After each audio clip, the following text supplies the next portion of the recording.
देखो कल है 4 मई और 4 मई को हास्य दिवस मनाया जाता है।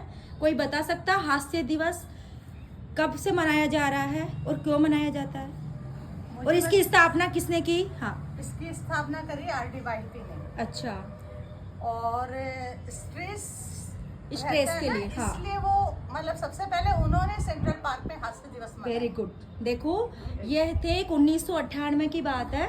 मदन जी कटारिया एक डॉक्टर थे, उन्होंने सबसे पहले वहाँ एक बहुत बड़ा पार्क था, तो पार्क के अंदर मुंबई शहर में उन्होंने हास्य दिवस की स्थापना करी थी और तब से ही ये हास्य दिवस मनाया जाता है। विश्व हास्य दिवस है इस बार 4 मई 2025। तो चलो अब हम हंसते हैं और हम हास्य दिवस मनाते हैं। चलो स्टार्ट।